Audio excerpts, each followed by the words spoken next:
Hello friends, welcome to all of you at your own channel. Here we discussed about math and science topic and आज हम पढ़ेंगे कि प्रश्नावली 8.1 NCERT कैसे solve की जाएगी।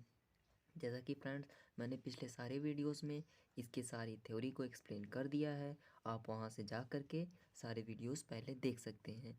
जो त्रिकोणमितीय अनुपात होते हैं, सर्वसमीकाएँ होती हैं और इसको सॉल्व करने के लिए जितने सूत्र होते हैं वो सब मैंने पहले के वीडियोस में बता रखे हैं। तो आप पहले उन वीडियोस को देख लीजिएगा और फिर इसको देखिएगा, तब आपको बहुत अच्छे से समझ में आएगा। जैसा कि फ्रेंड्स आप देख सकते हैं यहाँ फर्स्ट क्वेश्चन में लिखा है त्रिभुज ए बी सी में जिसका कोण बी समकोण है, ए बी बराबर 24 सेंटीमीटर, बी सी बराबर 7 सेंटीमीटर है, निम्नलिखित का मान ज्ञात कीजिए।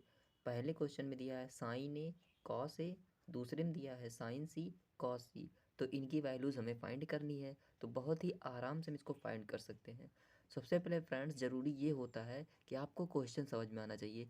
जितना भी क्वेश्चन में दिया गया है अगर आप उसे बढ़िया से समझ लेते हैं तो आप बहुत इजीली क्वेश्चन सॉल्व करवाएं। मेरे एक टीचर थे, वो कहते थे क्वेश्चन को घूरना सीखो। अगर घूरना सीख गए क्वेश्चन को तो वो खुद ही आंसर बता देगा। तो आप बढ़िया से जब क्वेश्चन देख लेंगे तो उसको सॉल्व करना बहुत ईजी हो जाएगा। चलिए फ्रेंड्स सॉल्व करते हैं।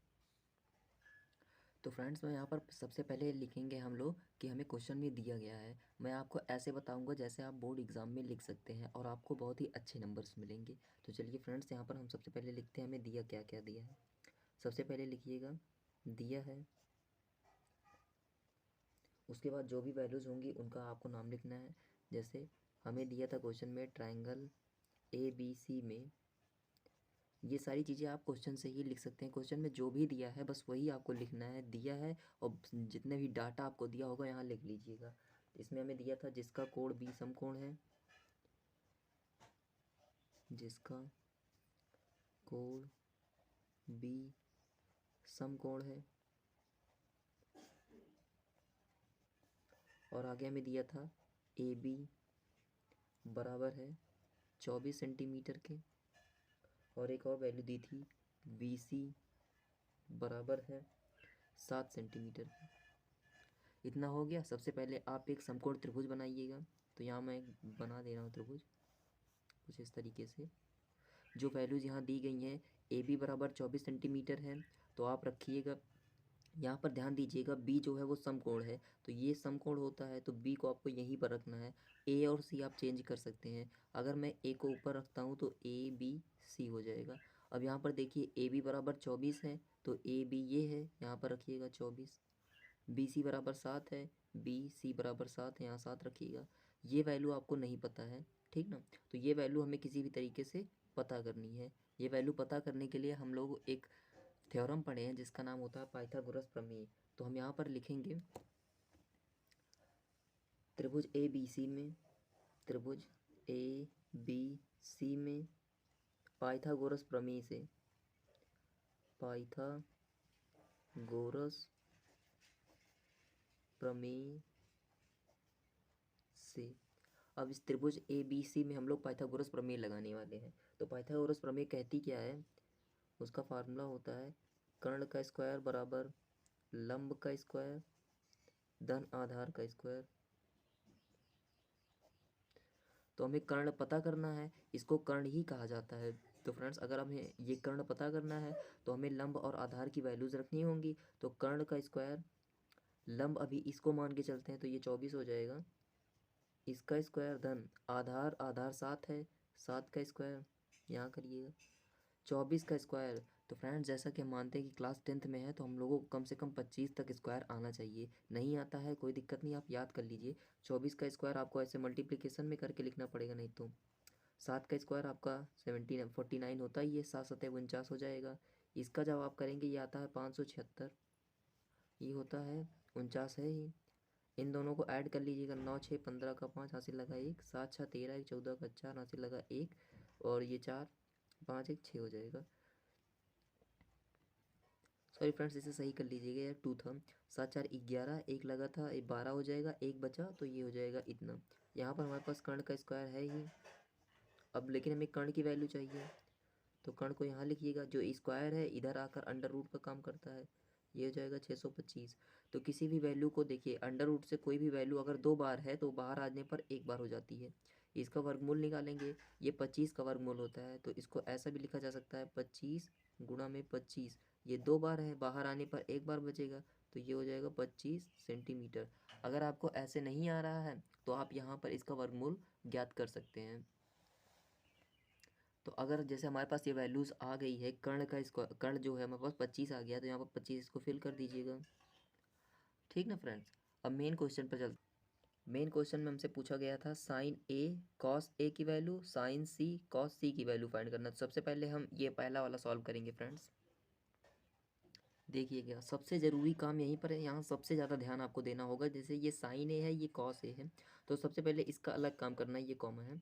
साइन ए की वैल्यू आपको फाइंड करनी है, तो इसको एंगल बोला जाता है, ये त्रिकोणमितीय अनुपात होता है, तो एंगल पर ही सारा बेस्ड होता है। तो अभी ए की बात कर रहे हैं, तो ए ऊपर है, यहाँ पर देखिएगा इस फिगर में आपको दिख रहा होगा ये एंगल है। अगर ये एंगल हो जाता है तो ध्यान दीजिएगा, जो एंगल होता है उसी के जस्ट सामने वाली जो साइड होती है उसी को हम लोग लंब कहते हैं। तो ये भुजा हमारा लंब का काम करेगी अभी के लिए, और ये तो हमारा कर्ण है ही, इसके सामने कर्ण रहता ही हमेशा। अगर ये लंब हो गई तो ये वाली जो भुजा होती है ये आधार का काम करती है, ये हमारा आधार का काम करेगी, और इसके सामने की भुजा हमेशा कर्ण रहती है, वो नहीं बदलती है।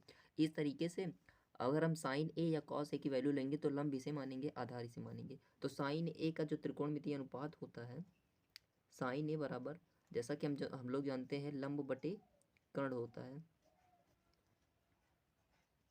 अगर आपको यहाँ से कोई दिक्कत होती है तो पिछले वीडियोस में हमने बता कर रखा है कि यहाँ कैसे वैल्यू फाइंड की जाती है। एक फार्मूला होता है एल ए एल अपान में के ए, इसको पढ़ते हैं लाल बटे कक्का। ये साइन के लिए होता है, ये कॉस के लिए होता है, ये टैन के लिए होता है।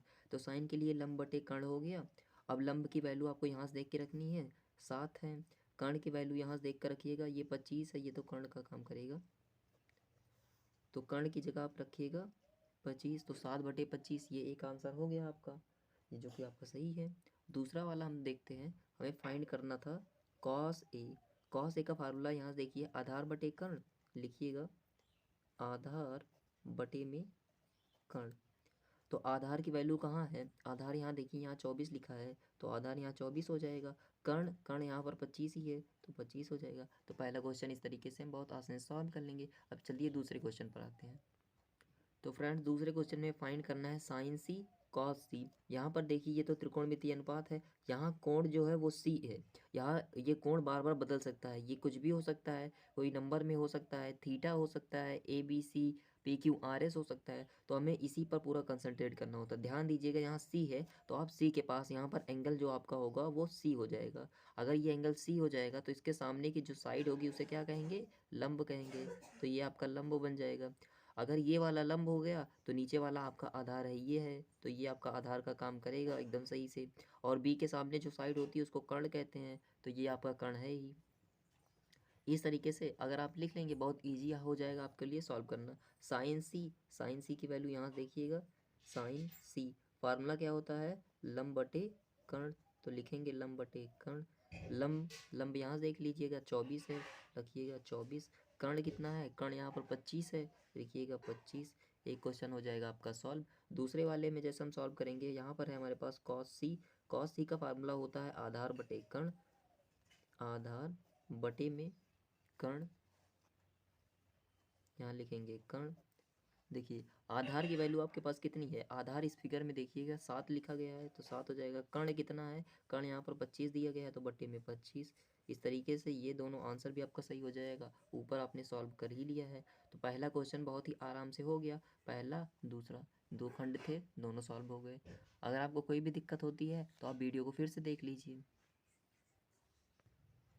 दूसरा प्रश्न है, आकृति 8.13 में tan p minus cot R का मान ज्ञात कीजिए। आकृति ये दी गई है आपके पास 8.13, एक फिगर बनाया गया है, एक समकोण त्रिभुज है। समकोण त्रिभुज में आपको पी क्यू बराबर 12 सेंटीमीटर, पी आर बराबर 13 सेंटीमीटर। आपको पहले क्यू आर की वैल्यू फाइंड करनी होगी। अगर आप क्यू आर फाइंड कर लेंगे तो उसके बाद tan p निकालना बहुत आसान हो जाएगा, और कॉट आर भी निकाल सकते हैं। tan p और cot r अलग अलग निकाल करके उसकी वैल्यू यहाँ पुट करेंगे तो हमारे पास आंसर आ जाएगा। चलिए सॉल्व करते हैं। तो सबसे पहले फ्रेंड्स फिगर बनाते हैं, जो समकोण त्रिभुज हमें दिया है क्वेश्चन में उसे बना लेते हैं। इस तरीके से समकोण त्रिभुज दिया था, यहाँ क्यों लिखा था, यहाँ पर r और ऊपर p था। ये आपको 12 सेंटीमीटर दे रखा था, ये आपको 13 सेंटीमीटर दे रखा था। ये वैल्यूज़ हम लोग फाइंड करेंगे पाइथागोरस प्रमेय लगा करके। चलिए लगाते हैं। तो लिखेंगे त्रिभुज पी क्यू आर में पाइथागोरस प्रमेय से, पी क्यू आर में पाइथागोरस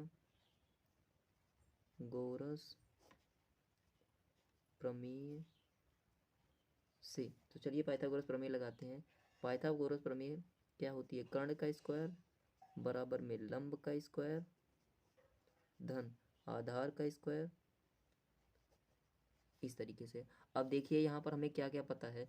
कर्ण पता है, लंब पता है, लेकिन आधार नहीं पता है। तो आधार हमें फाइंड करना है। तो कर्ण की वैल्यू यहाँ फिगर से देख करके रखेंगे 13, 13 का स्क्वायर धन लंब कितना है 12, 12 का स्क्वायर धन आधार कितना है क्यू आर, क्यू आर नहीं पता है, इसको ऐसे ही लिखिए।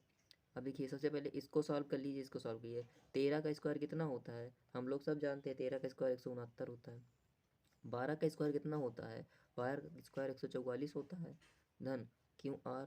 ऐसे अगर स्क्वायर नहीं कर पा रहे हैं तो 12 गुणे 12 दो बार करिएगा तब भी यही आएगा, लिख दीजिएगा।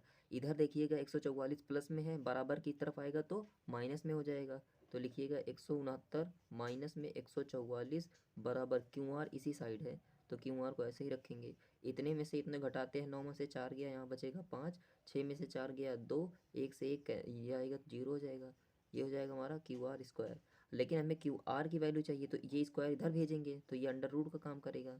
अंडर रूट 25 बराबर हो जाएगा क्यू आर। यहाँ से देखिएगा हम लोग लिख सकते हैं क्यू आर बराबर अंडर रूट 25, इसका मतलब होता है 25 का वर्गमूल, 25 का वर्गमूल 5 होता है, तो ये हो जाएगा 5 सेंटीमीटर। यहाँ पर वैल्यू आज पुट कर देंगे 5 सेंटीमीटर। हो गया। हमें देखिए क्वेश्चन क्या फाइंड करना था। देखिएगा फ्रेंड्स हमारे पास क्वेश्चन था tan p minus cot r, फिर से फार्मूला लिख दिया है लाल बटे कक्का वाला।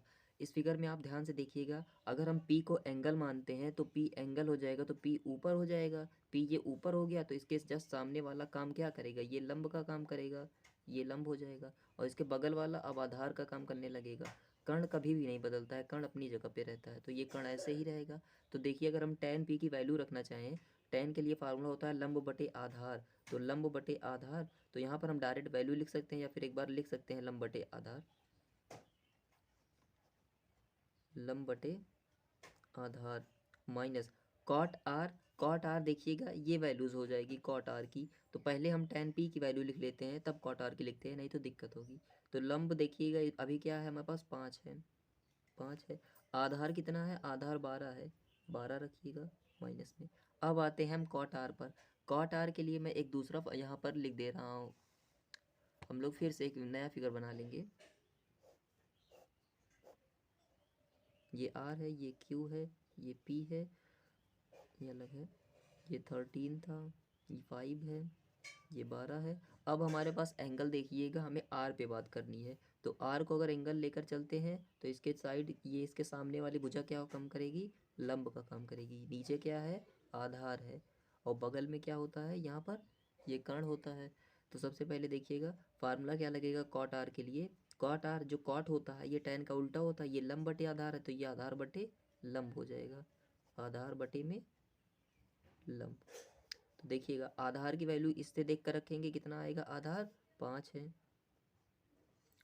उसके बाद अगर आपको लंब रखना है, लंब 12 हो जाएगा। देखिएगा फ्रेंड्स हमने एंगल बदल देने पर वैल्यूज़ भी जो है सेम सेम आ गई हैं। तो अगर 5/12, 5/12 में से इस सेम वैल्यूज़ को घटा देंगे तो हमारे पास आंसर कितना आएगा? 0 आएगा। इस तरीके से ये वाला क्वेश्चन भी हमारा सॉल्व हो गया। आंसर इसका कितना आया? 0 आया, जो कि हमें क्वेश्चन में पूछा गया था। अगर फ्रेंड्स आपको कोई भी दिक्कत होती है तो प्लीज़ कमेंट करिएगा, मैं आपको फिर से सॉल्व करके दिखा दूंगा। प्लीज़ चैनल को लाइक और सब्सक्राइब जरूर कीजिएगा। धन्यवाद।